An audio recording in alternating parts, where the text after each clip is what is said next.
اسكت يا دب، أحضرت لك مفاجأة.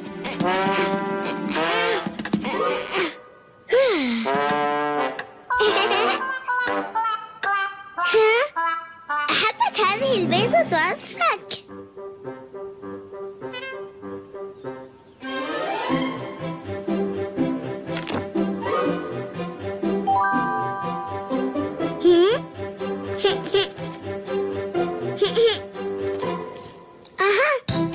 إنها لبطريق، من سيعتني بها حتى تفقس، ومن غيرك؟